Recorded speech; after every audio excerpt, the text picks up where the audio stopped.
you got to get clear on the path you want to actually be on, because if you're not, then it's hard to be self-aware because you don't know if you're on path or not. If you're not asking any questions about who am I, how did I get this way, it's quite unlikely that you are self-aware. The people who are looking for the house and the cottage and the kids and the life and the whatever, there's a feeling they're trying to get, and this is the best they know how on how to meet the needs of that feeling. Getting really clear on how do I want to feel. But when you live into what you've created for yourself, now the awareness comes because you're able to show up authentically and fully in every situation because you know who you are.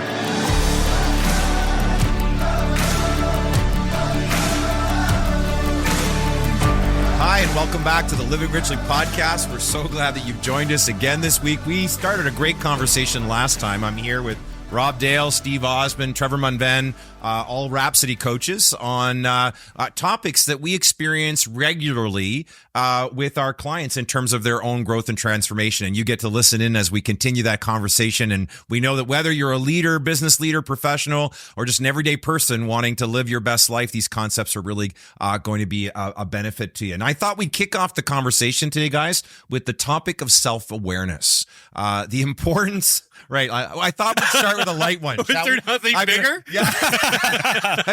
A small little topic that I don't think we probably have much to say about. But when it comes to, there's the old adage, if you can't see it, you can't change it. And so self-awareness is like fundamental to personal change, transformation, and becoming the best version of yourself. What are your experiences with it? You guys are all chuckling around the table, so I know there's some good things to say. You know, I guess the thought going through my head is I don't think I've met anybody who didn't think they were self-aware.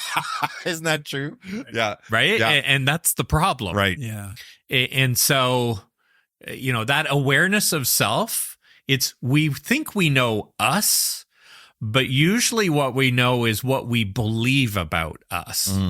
And so getting to actually know true self, like what's behind all the beliefs, all the fears, all the worries, all the habits, all the autopilots, all of that stuff. There's so much going on. To actually find ourselves and know ourselves is such a courageous act, I think, because we have to let go of a bunch of things or be willing to let go of some things.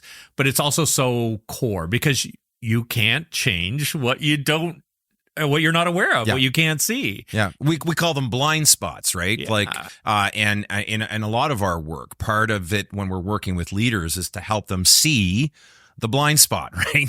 That area of their lives that they're not seeing it. And we all have them. Let's face it, right? We all have areas in our lives where we're not present or aware of how the way that we're showing up, the way that we speak, the way that we interact with others is perhaps having a very negative impact or a limiting impact on the folks around us. So blind spots, like how do you get out of the blind spot and look at that stuff? Yeah, it's the water we swim in, and so we don't even know it. So I would say I have a black belt in not being self-aware. You mastered it. I am really good. Hey, coach, heal thyself. Heal thyself. Up until 10 or 12 years ago, when I'm glad you added that part. and I still, man, we all know it's a long time. I was a part of something and lost myself in the thing I was a part of. So I was not self-determining, self-authoring. I was just following the path laid out for me. And I think so many of us can relate to that, whether it's what our parents want us to do or what our friends want us to do or what culture says to do, marketing. I buy this thing. I don't even like it, but I buy it because I'm supposed to buy it. Right. And it's trending on TikTok. It's trending. I must have it. It's trending. Yeah. So the journey out of that is really intense. And even though we call it self-awareness, it rarely happens just by yourself. Right. I become self-aware as I hear from my community. So I want to have the right community. I remember early on in the Living Richly podcast when you were sort of wrestling with which comes first. Is it the community, the belonging first, or is it my individuality first? And it's some mix of that is really powerful. If I'm getting mixed messages, if I'm getting feedback that's not necessarily helpful, then I might just stay in my lack of self-awareness. But all of a sudden, someone comes into my life, into your life, who gives us a different perspective about the reality of life, the nature of life. And all of a sudden, I'm not even thinking my own thoughts. Right. I'm not even thinking my own friggin' thoughts. Yeah. I'm just thinking the thoughts I've been told to think. And that moment of awakening is pretty powerful. But it usually comes when you're getting external feedback. And there's the old cowboy adage, right? If one person calls you a horse's ass, you can probably ignore them. If two people call you a horse's ass, you might want to start paying attention. If three people call you a horse's ass, buy a saddle, you're an ass. So language matters, and I'm curious. I know you're hosting the show, but I'm going to hijack it and host for a second. You do that all the time. Yeah, well, because I'm better at it. Maybe some need for self-awareness. Self-awareness required. Our listeners. Let's define self-awareness, because one of the things we often hear, somebody will say, "Oh yeah, I'm going to go on this journey to find myself," or "I'm taking a year off to find myself," and there's almost some memes and stuff where people mock that idea, so it's misunderstood what we mean when we talk about self-awareness. If you had to define self-awareness in a sentence or two, how would you guys define that? Great question. I think being aware of, seeing your thoughts and beliefs. I think that's good, because I think that's the screen between self and our understanding of self. I think that's what gets in the way.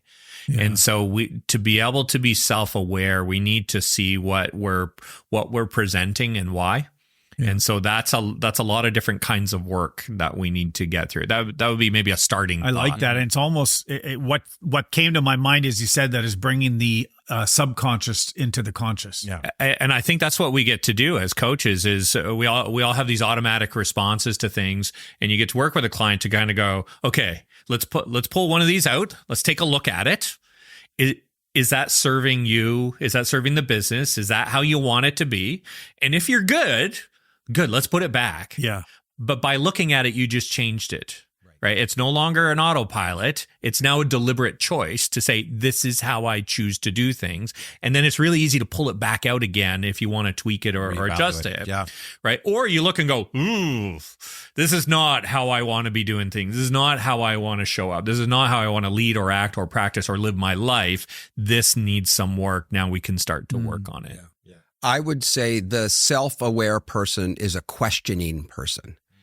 If you're not asking any questions about who am I, how did I get this way, why am I like, why do I act the way I act, why do I talk? If you're not questioning, it's quite unlikely that you are self-aware. Right. You're just accepting. So my personality is to accommodate and accept.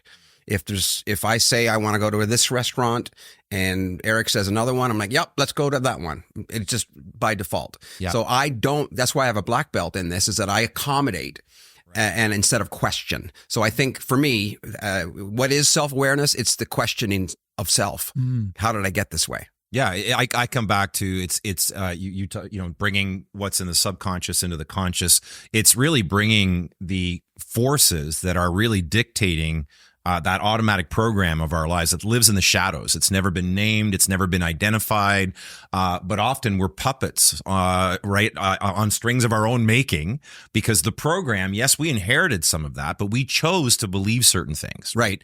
We chose all along the way. So we made up beliefs or stories about what those events meant and those circumstances meant, but we're not always making those beliefs consciously or aware of them, and they've built up over time. And the self-aware person is trying to look in the shadows and say, right, to your point, bringing that forward and saying, do I want to show up this way? I'm more aware of what's motivating me, what's triggering me, where I'm strong, where are my tendencies?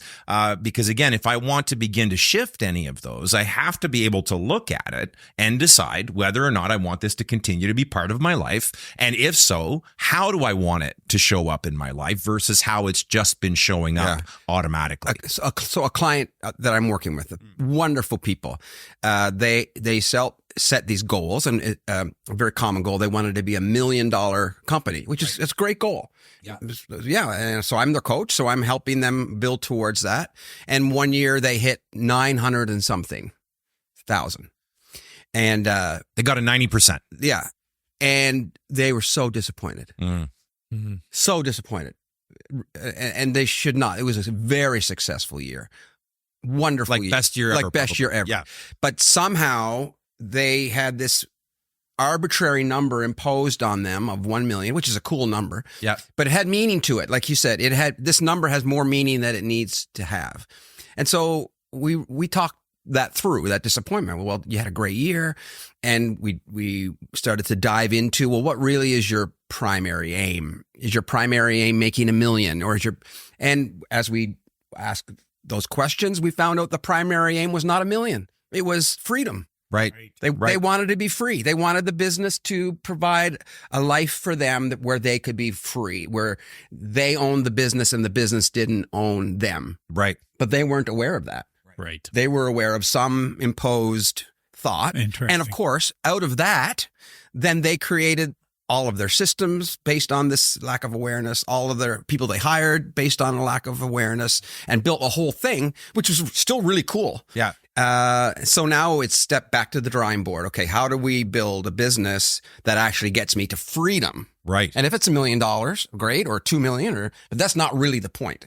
The point is freedom. Yeah. And so in some ways they had conceded the storytelling or the authoring of their story to some outside force and expectation. Let's face it, in business, you first get your first 10,000, your first 100,000, your first million, your first 10 million. These are milestones that are celebrated and should be celebrated. Those are, those are important milestones. If that's important to you, if it's probably making 10,000, 100,000 ought to be important to you if you're in the business, to live and stay in business. But not everyone needs to have $1 million business. Now we have clients that have multi-million-dollar businesses, and I've got some clients, I'm sure you do as well, that have multiple $1 million businesses. But it all comes down to, again, getting clear on what it is that you want and not being influenced unduly by things outside of your control or other people's stories where all of a sudden they've grabbed the pen. It's interesting because even the wise coach can fall into that trap. We fell into that trap early in the day, in Rhapsody's days, right? We're celebrating, we're gathered together, celebrate 10 years. Way back at the beginning when Rhapsody first formed, one of the goals that we had, was to impact 1 million epic stories. 1 million epic stories, to the point that we were counting them. Yeah. And we were trying to keep track of, and then we realized how foolish it was to try to track that number.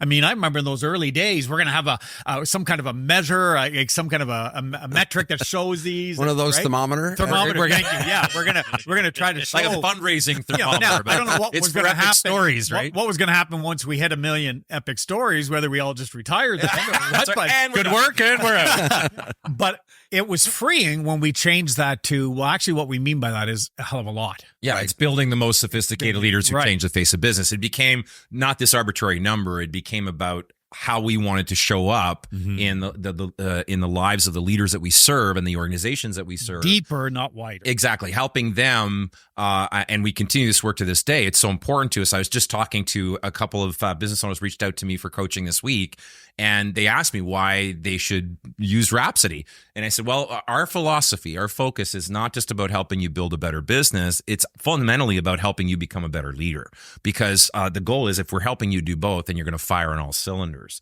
But again, how important it is to have on the business side, we would say, know your numbers, right? Know your metrics. What are your performance indicators that you're tracking that help you know that you're on track and that the business is performing in a healthy fashion and growing? Well, again, what are the performance indicators internally that we are measuring or tracking to say that, to help increase our self-awareness and make sure that I'm on point? But I do love the notion of, this really is about pulling out those scripts that have been driving and guiding and controlling our behavior that we're not even aware of, bringing them out in the open so that we can then look and say, is this serving me well or not? And if not, how do I rewrite this? And how do I create this? I was with a client yesterday, and I've been working with this team, and I've been working with the owner. They had me start working with the manager of the team because there was a challenge where he would, when somebody questioned or pushed on something, he would almost bully them into whatever he wanted to have happen. And so I've been working with him for a couple of months, he's a real nice guy. And I've been kind of like, okay, I guess this behavior's there. People say it's there. I'm in a team meeting yesterday. And one of the questions I said to the rest of the team, I said, what's one thing you need right now? And one of the guys brought up something that he needed.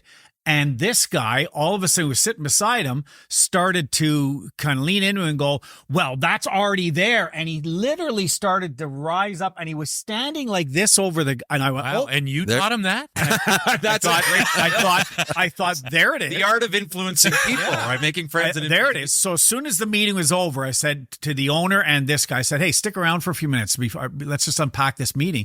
As soon as I left, I brought up what I saw happen. And I said, I don't know if anybody else noticed it.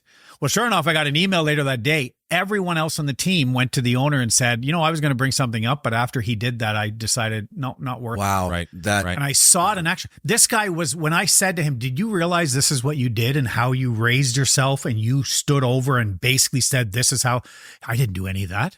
Right. Yeah. Again, the self-awareness. He didn't even know that it was happening. Self-awareness. Right. So we've got these bundles of beliefs, and he has one about what does a leader or a boss look like? What do they act like? What do they sound like? How do they do things?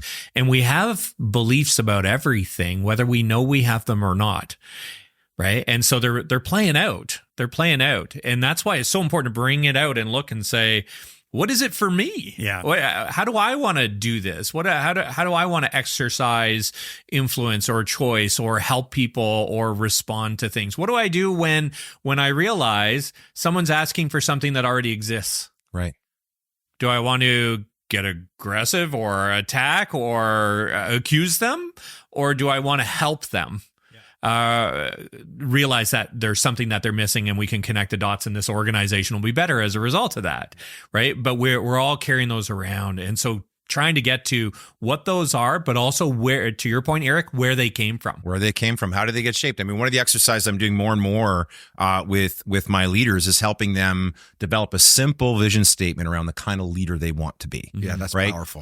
Because again, we talked about it on the previous episode we just recorded not long ago, and we talked about like organizations that. While there's so many visionless organizations out there that don't really have a sense of where they're going, so anything will do. Like if you don't know where you're going, anything will do.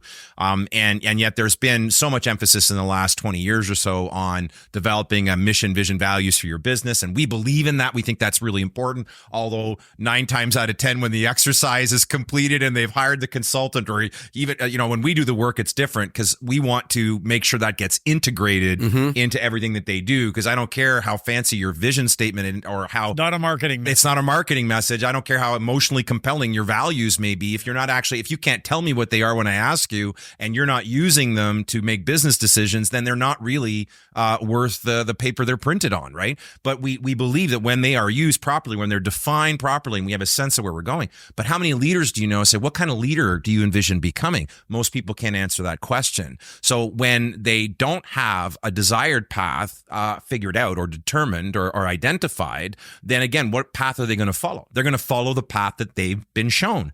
How many leaders do we know? When I ask this question, I'm always stunned. How many here have ever had, formal leadership training? And the vast majority, I'd say over 90%, have never had any leadership training. So they're doing the best they can with what they have. But the leadership that they're exhibiting is often a mishmash of their own first formation story, their story of origin, right? Their family beliefs that they inherited as children, early work experiences that they had, and then the leaders that they were most influenced by, both the good leaders and the Darth Vaders, right? That what it was like holding the flashlight for their dad.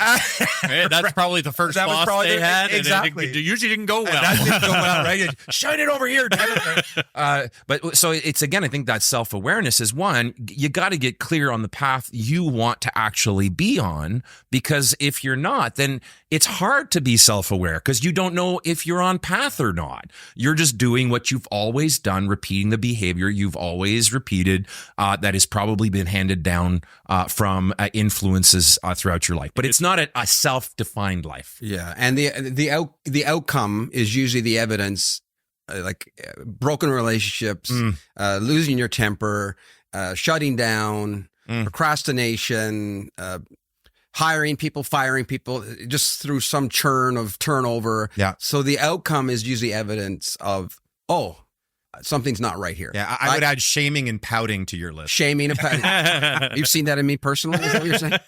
Yes, your Maybe. list. yeah, your list. Shaming. We believe in you. We believe in you. We believe in you, Steve. Yes. So Change takes time. right. So we can think that we're great and we can say, I'm fine. There's nothing wrong with me. But when we look at the outcome, that's the evidence that points to I do stupid things or we do stupid things regularly enough. We should go back. I will go back, not should, but I will go back to the drawing board and reflect on, okay, how am I leading? Who am I? And what new outcomes do I want? And then what characteristics will deliver those outcomes? So if I need to be more patient, then I'm going to work. That becomes my professional development journey, is to be a more patient person so that the outcomes reflect that. And it's so good because that version where we can look around and look at what's the observable evidence and what happened here is really, really helpful. But there's a challenge with it as well, because a lot of our behaviors work just well enough that we don't evolve the behavior. And so there are no big blowouts. There are no anger episodes. There's no dramatic failures. There's kind of just enoughness that we're working our way through. And so we look and go, well, it's working. I got this far. I have these indicators of progress and development. And yet they're leaving on the table that full rich expression of what's possible, right, of what they're truly capable of what the organization could actually become and what they could actually do. But they're playing safe, right? Yeah, with it as well. I heard just a fantastic illustration of that using numbers from 1 to 10, 10 being a great person or a great outcome, and of course 1 being the worst. And this person in particular was talking about people on your team and said this great statement that 7s sink companies. 6 and under, you fire them. Right. Right? Oh, that's good. 7 stick around. Right. Right. They're not bad enough to fire. There's no major blowouts. But what we really want is 8s and 9s and 10s in our company. But as you were saying, what you just said, Trevor, that's so good. I also don't want to just be a 7 in my life. Right. Or in an area of your life. Or in an area. Yeah. It's like, it's good enough. Good enough. Meritocrates. He said, meh. To quote Meritocrates. Is it meritocrates or mediocrities? Mediocrity. Right. Yeah. The opposite. Yeah. So I'm in some areas of my life, I might be a 6, and I'm not going to beat myself up about it, but I do want to get myself in gear and let's move to 7 and beyond. And this is where your story, though, really matters, like the path that you have predetermined. And again, so many people don't have that. I don't need to be a 10 in every area. Right. If this skill set or ability or whatever isn't relevant to my path and it's not relevant to my team, why would I pursue a 10? Why would I put energy and time into that? Why? So I can compare myself to Joe Blow and say, well, he's a 10, so now I'm a 10, I feel better. No, I want to develop and be a 10, 9, 10 in areas of my life that actually fucking matter, that are relevant to who I want to be, to what I stand for, that are relevant to the business that I'm involved in and the mission that I'm trying to accomplish. That's where I want to reserve my best energy. But I think a lot of us waste a lot of energy becoming stronger in areas that don't really matter, but we're keeping up with the Joneses. We could probably circle that word comparison. Oh, and in some ways say that's the opposite of self-awareness. Maybe not 100%. A complete Yeah. perfect definition. Well, but it's the thief of joy. It's the thief of joy. Thief of joy and so fulfillment. instead of being self-aware, I will compare myself to what so You made and so. it rhyme. I made it You rhyme. former preacher. I made it rhyme. I'm expecting you to end with a hymn now and an offering. Well, the offering will come later for sure. So, Yeah. So instead of self-aware, we compare, and again, we limit ourselves, and again, we're living and running on a path that's not our own, and we wonder why we're unhappy. We wonder that even think of the successful leaders that we work with, that by all standards are successful as successful can be. They've got the big houses, they've got the the big cars, they've got the cottage and the 2.7 kids, and they're living like by all standards wealth. They are experiencing a lot of material wealth, but they're unhappy because they're miserable. They're miserable because they're defining their success by someone else's standard in the comparison part. Again, it goes back to other people are writing the story for them. Other people are creating the narrative. Other people are the shoulds, the coulds, right? All of the stuff that we talk about often here on Living Richly, when you're driven by that's why it's so critical. And I can't emphasize enough the value of something like the 15-day challenge and why that's so, it's such a powerful tool to help people.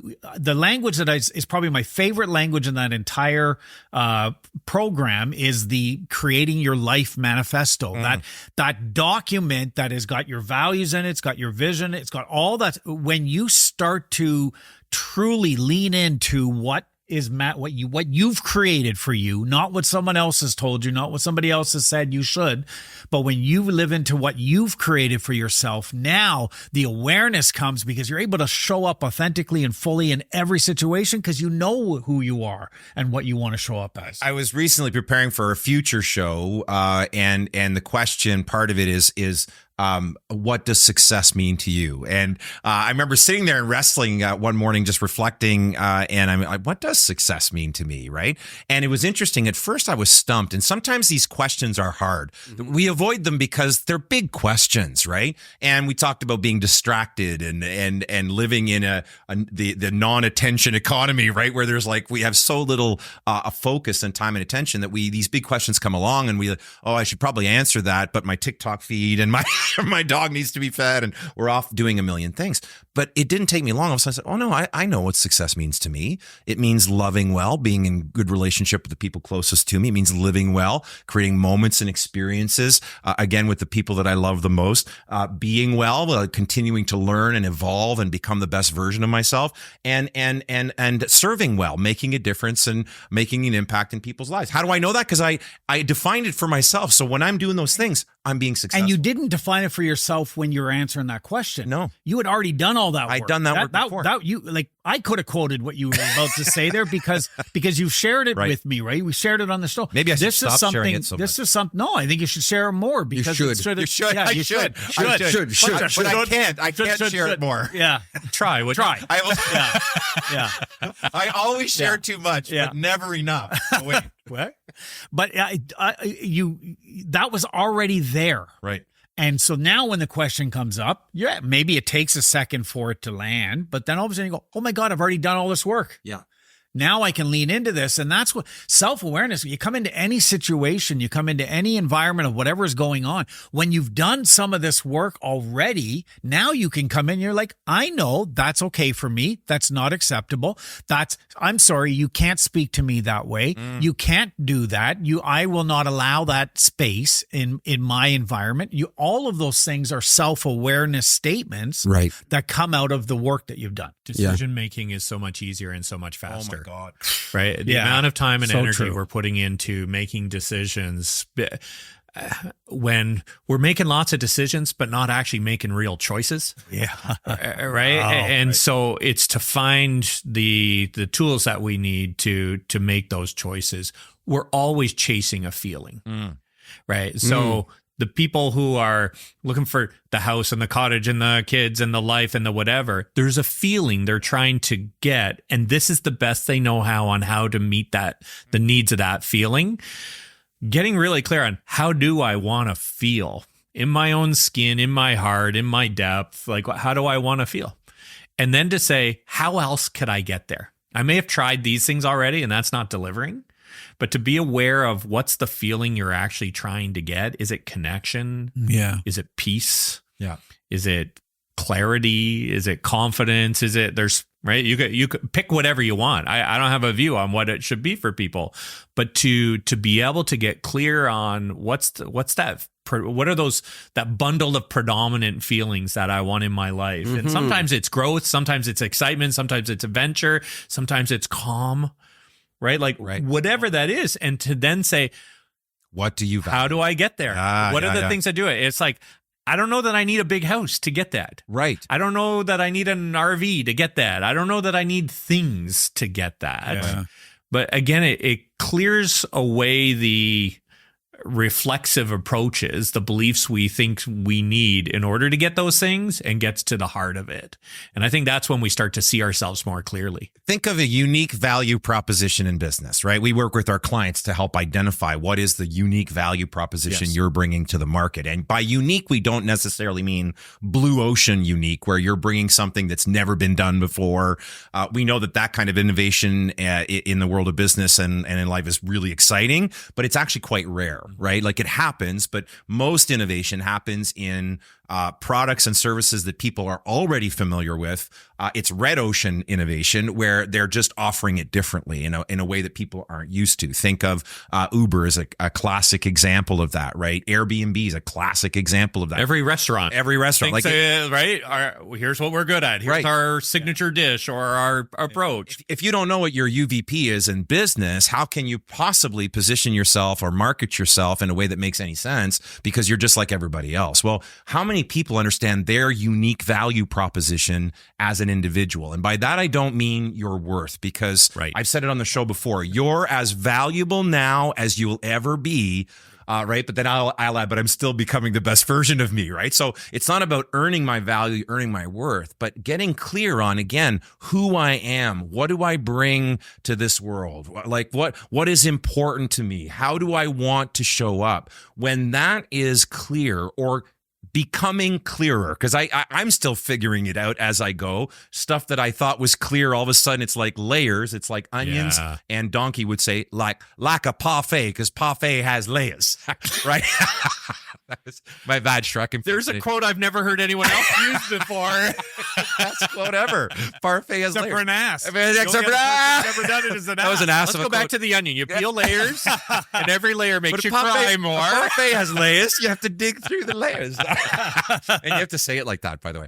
But this whole notion of when you're not clear, how can you possibly think of how you're flying blind? How can you literally check in with yourself and say, I'm showing up the way more and more. Again, perfection's never the goal, but progress is. Am I showing up more and more the way that I choose to, or am I living on autopilot most of the time? How do I know? It's like, how does a pilot know they're on course? They have a flight plan. They know exactly where they're leaving from. They know where they're going. They're even anticipating the weather that they're going to be experiencing to be able to do this successfully. Most of us don't have a map, and leaders might have it for their business, but they lack it for themselves. Yeah. I think autonomy is another powerful word, that I get to decide who I'm going to be, and no one else gets to decide it. Right. They'll influence. They will have some nudges to how I determine how I'm going to live my life. But ultimately, we are sovereign beings, and living our lives as sovereign beings is the goal. I like that. And that we become who we're meant to become, whatever that means, from God or the universe, or what. Like, we were born, and before anybody touched us with be like this or be like that, there was some reason we're born into the world and to discover who that is and to live that to its fullest is maybe the great journey of the human. I love that. Is to discover that. Love that. Another great word for that is agency. We have agency, right? The sense of we get to choose. We don't have to just be like the Joneses or build our business. I know a client of ours, I was speaking to him, and it was so great, so refreshing, in a space where you're expected to look a certain way and show up a certain way as a business. And he and his wife decided to build a business that's successful and going to give them what they want out of life, but that is also going to be more enjoyable, more life-giving. And you know what? It's not going to look like what society or the world of business would say it needs to look like, but they have chosen autonomy over slavery, agency over mimicking somebody else's model. Why? Because they've said, this is who we are, this is what we want, and at least for this next season of our lives, this is what we're going to build. And I celebrate that all day long. I hear people surrender agency all day long. Yeah. I can't because my team, I can't because my boss, I can't because the board, I can't because the market, I can't because the technology. And I'm like, okay, those are all factors. Absolutely. But a lot of cants in a there. lot too. of cants. But they're not the limits. Right. I think part of the excitement of leading is to get to navigate with creativity and innovation, boundaries, constraints, obstacles, issues, problems, whatever we want to call them, that start to emerge. So a team may struggle with the direction that you got, but that's not a can't. Right. No. Right? Right. And in the moment we do that, those 5 words, those core 5 words are always a surrender of agency and power and choice and autonomy and sovereignty. And I think we need to reclaim them one bit at a time. I love that. And we talked so much about on the last show when we talked about potential, how it takes discomfort. It takes pushing yourself beyond the normal boundaries of what you've experienced. Anybody who wants to carve their own path is going to experience resistance because you are literally going against 70% of the world's population that, according to the research by Keegan and Leahy, which they call the socialized mind, it's the lowest level of adult brain development, and most, like 70% of the population, never evolved beyond it. Most human beings on the planet, leaders alike, are living to fit in. They're living to belong. They're looking for belonging, but all they're really doing is fitting in, because true belonging, as Brene Brown puts it, is you show up as you are and people accept you as you are. Fitting in, you have to look a certain way, act a certain way in order to be part of the group. And the work that we do as coaches is incredible, because we get to sit across the table, or more often through the screen, and ask powerful questions. Remember the first time you said, what we do, Steve, is we are questionologists. That's right. What a cool world. Master questionologists. Master questionologists, because powerful questions unlock self-awareness. Yeah. And the work that we do is I don't want to overstate it, but it's kind of sacred. Yeah. Because we get to give that leader.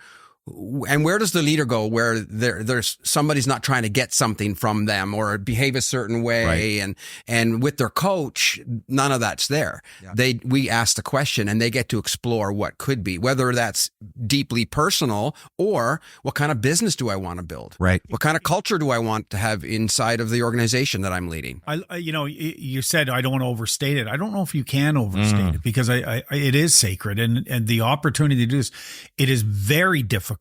I want to say impossible, but perhaps not impossible, but it's very difficult to understand and become self-aware on your own without that person, the objective person who is there just cheering you on, wanting the best of you, without any of the other, the garbage or their own, what they need from you or anything like this, right? So, and we see this in leaders all the time. I can't talk to my spouse because I don't want to worry them about business. I can't talk to my staff. They don't have that person. A client recently just said, the amount of money I'm spending with you these days, he said, I should just hire you onto my team. And I said, it would be the worst decision you'd ever make. Right. Now I'd be one of you. Because now I would be, if I was dependent on you for my paycheck, now all of a sudden the advice and the guidance I'm going to give you is going to have a bias to it. Right. The beauty of what you have right now is by having a coach who is outside your organization, I can come in and speak the truth, point out, and the worst thing that can happen is you say, I don't want you as a coach anymore. Okay, well, I've got lots of other clients that I can work with. I'm not dependent on your livelihood is not dependent on anyone. And so now I can come in and I can help you uncover truth, the truth that is in you that you're not seeing for yourself. Yeah. And I love that you raised that, because that's now getting into like, how do we increase self-awareness? And one of them is by working with a coach or working with a mentor, which we believe in it so much that every coach at our coaching company has their own coach. Like we practice what we preach because we understand the value of it. But let's face it, like I've heard it over and over again, and all the latest brain research confirms it. The confirmation bias that we have. Wow. The ability, a human being's capacity for self-deception is like, we talk about potential, like it's massive. Our ability to tell ourselves stories and ignore truths that are staring us right in the face, and to just make that mean something else, and right, like our capacity for that is so strong. What are the ingredients necessary, or maybe ingredients is the wrong word, but what are some of the best strategies you know of that you've employed for yourself or with clients to help break that confirmation bias and help a person see beyond what they're currently seeing? Yeah, that is a great question.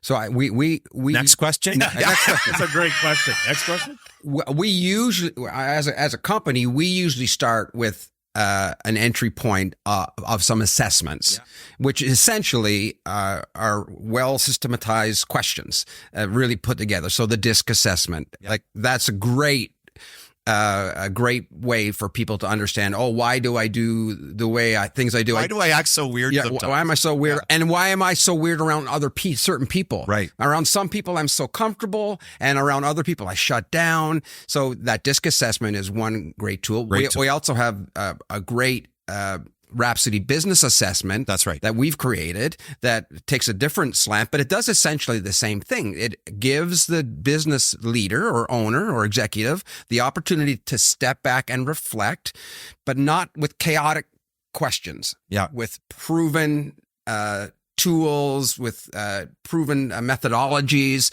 so that we really can help that person have that sort of awakening or awareness of who they are. That's my thoughts on that. I love that. You need feedback. Yeah. You need some kind of feedback, something to say, here are the effects of your actions and your behaviors. Here's what's playing out as a result of it. Do you see you?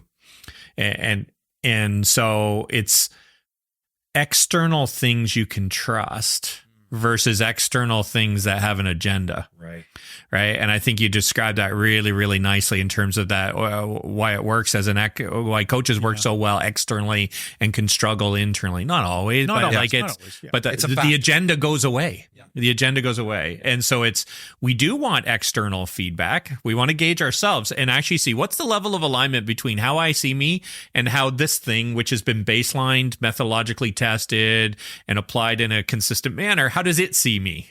Right. And then look at the gaps between those. The mirror. Start to go, you look into the mirror, yeah. And then to have somebody with it. So you can do that in some ways. You can do that on your own. You can do an assessment on your own, go and see what I see.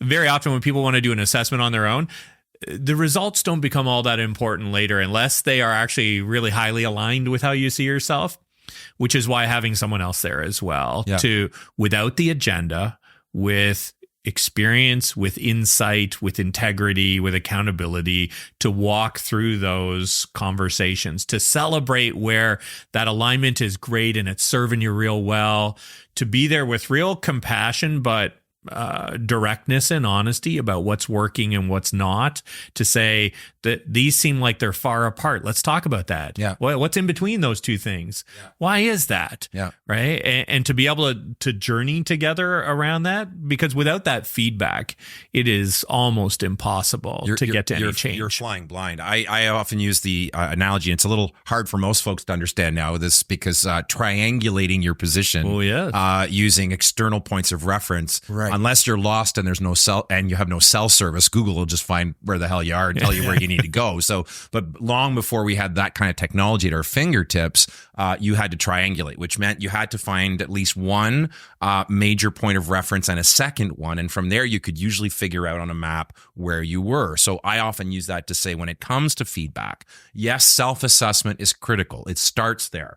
It starts with a leader learning to use tools. I call them a lens. It's like you're putting a set of glasses glasses on that help you see something that you've been looking at a long time, but you're seeing it in a new way, in a different way. Yeah. So self-assessment is definitely part of that. But I believe you have to have at least 2 other sources of feedback outside of yourself, because self-awareness, again, we have to be very conscious of the fact that we have a strong confirmation bias. And unless we're in significant pain or in a moment of genuine awakening, we may see a little bit, but most of it escapes our notice. That triangulation, that's smart. That's really smart. And because there's one other dimension goes with it. They need to be fixed points that you can trust. Right. Not just any 2 points. They can't be moving. They can't be moving. Don't triangulate on a running deer. Exactly. It's real hard. Right? Fixed and trusted. Right. And that's where your choice of who you work with, who's going to give you feedback, what tools you're going to use, you need to think about that. Yeah. I love the word proven. When I was sort of in liminal space trying to figure out my pastor world and then move ahead professionally without all of that like dogmatic stuff, I felt unmoored. I felt I'm just twisting in the wind, and so I needed to find things that were proven. Points, fixed points, things that were trustworthy. And so I know when we focus on the work that we do with our clients, we don't chase after what's trendy or some TikTok thing that. I love how much you guys are using TikTok. Like, the number of times it's been brought on. No, I'm like, the TikTok. What's with the TikTok thing? I got to talk TikTok. I'm still on my MySpace page. Go to my MySpace.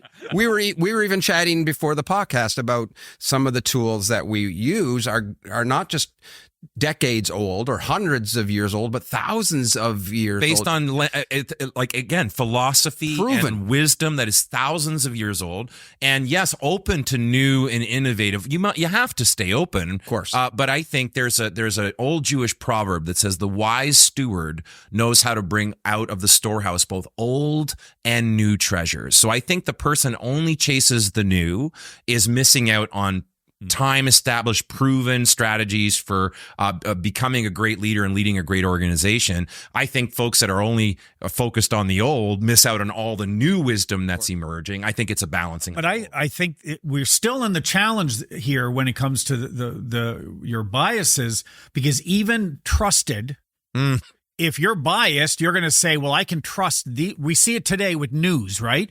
This news station I can trust. That one I can't. So in their mind, I'm going to continue in my bias because I'm only taking in sources that I think are trustworthy sources. Right. One of my probably my favorite TED Talk is Margaret Efferman, Dare to Disagree. Yeah. And it's one we've all seen before, right? And the notion that and it's a great TED Talk if you listen to it, but she shares the story of this lady who brings on as her right-hand person in her research, someone whose entire job is to challenge and disagree with her results. So to expand on that, like a person who actually had a completely different point of view on the research, and so would be motivated intrinsically to challenge her because he didn't believe what she was doing was okay. And I think, I've said to people at times, when was the last time you read a book or read an article or watched a documentary on the opposite view of what you hold to? I got somebody who was quoting a book. This is going to be the best book ever, and it was a book that aligned completely with their opinion on certain things about COVID. And I kind of responded to them and said, when was the last time you read a book that actually was completely opposite viewpoint? Well, I don't have time for that trash. I don't have time for any of that. Right. Well, then no wonder you're going to be caught up in an echo chamber. Right. Echo chamber. That's what I was. Yeah, I was about. You Echo went right chamber. there, and I was going to go there. Echo Chamber. I just wanted to say it too. But think about it. Most leaders would say, "No, I think I'm good. I think I'm like, hey, am I good? Am I good? Right? Like they're turning to their leaders. I remember having facilitating a very frank discussion. You be frank, I'll be earnest. Okay. Wah, wah, wah. Let's go back to Shrek. Let's go back to Shrek. Yeah, Steve needs to put into this right now an alarm that says, dad joke, warning, dad joke. He will too. He will. Watch for it in the final product. Sad joke. Sad joke. But I remember facilitating this discussion with this team, and it was actually around the DISC material. So they were learning about each other's personality differences and behavioral preferences. And I'd been working with the leader for some time, and he thought he was pretty self-aware, and had a moment where he kind of had a flash into how unself-aware he had been, not self-aware he had been on a certain front, when he got frustrated because we were talking about on his team, he was very frustrated that people weren't speaking up enough or weren't giving their ideas, that they weren't, contributing more. And so he in a moment, he didn't lose his cool, but he kind of crossed the line. He was pretty strong in voicing this to his whole team, and you could tell it was coming from a place of frustration. That's okay. Emotion's okay in business, right? But he says, I never hear from you guys. Like, you never give me feedback. At which point, the newest member of their team, who is a very soft-spoken wallflower type, like just the least likely person to speak up, says, we don't say anything because you never listen. And she found her courage, she found her voice in that moment, and that began a conversation. But again, I think a lot of teams, you want to talk about, I rely on my team to let me know if I'm doing okay or not. You want to talk about confirmation bias. You want to talk about echo chamber. You want to talk about, if I say something to the boss, I might lose my job. People don't understand that in most organizations, when you start to ask questions of that nature, you're asking for trouble, right? You need something outside of your organization, whether it be a coach, whether it be a peer group, whether it be a group of trusted business leaders that you meet with, whatever the case may be, you need something outside of your everyday domain to help you see clearly. I've also made a personal decision to never be fully immersed in any ideology. Now, I don't know if that's 100% wise, but that's where I'm at right now. So I have a little saying that I am 1 degree separated from any ideology. So whether it's political, that's a good dogma. Yeah. Whether it's political, religious. That's a. And I am 1 degree separated from that. So now I'm 2 degrees separated. So I'm pretty safe now. I think the degrees of separation between you and Trev just increased.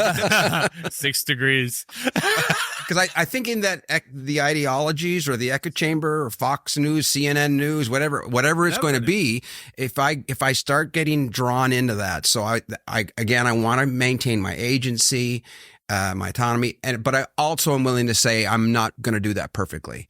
Do I ever get sucked in? Sometimes, of course, because who does this? Who navigates this perfectly? But I want to move out, and so I have a little daily prompt for me to remind me that I'm not going to get sucked into any ideology. I love that. Gentlemen, I feel we could keep talking about this subject all day long. No. See where you go. I was going the opposite of that. You're wrapping up. I'm trying. Kind of hard, but we're going to try to wrap this up. I'd like to close again, like a lightning round word of advice to our listeners that are tuning into this episode. We've focused our entire conversation around the importance of increasing your self-awareness. We've talked about feedback and other ways to do that. But if you were to leave our listeners with a final thought for them to consider from this conversation, what would it be? I would suggest try this. Look for where you're most frustrated. Where do you get frustrated most often? There's gold in there. There's something you're not fully aware of that's frustrating you. That would be my advice. I love that. Yeah. I think Trevor, you said the word autopilot early in this podcast. And I think if you were to just write down that word on a piece of paper, autopilot, and ask, what are my autopilots?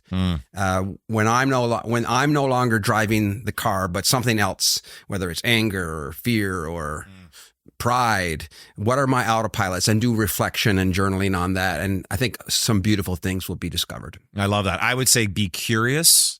Ever more curious about yourself and your journey, and where you find yourself convinced, challenge your convinced state, because the more convinced we are, the more closed we are, more curious we are, more open we are. Yeah. And I would add, just go back to community and the notion that you can't do this kind of work on your own. It's difficult to do this work on your own.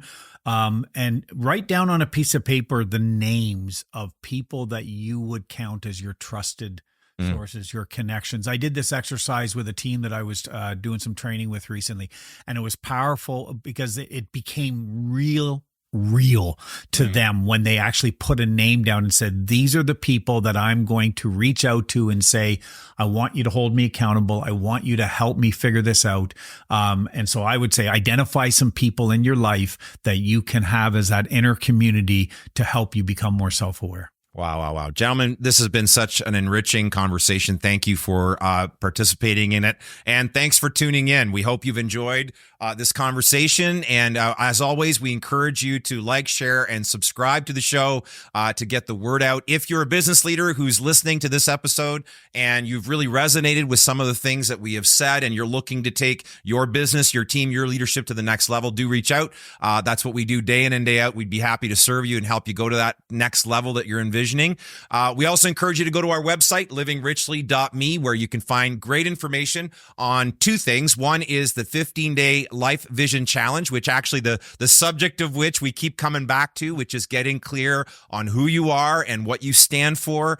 This is a free online experience that's designed to help you begin that journey or accelerate that journey greatly. And you can also find out about our exclusive free private Facebook group called the Living Richly Nation. Again, we've talked about the importance of community. You get to hang out online with other like-minded people that are on this journey of discovery and growth and reaching their full potential. Folks, thanks again for tuning in. We're so grateful for your ongoing support. And until we see you next time, get out there and live your best life.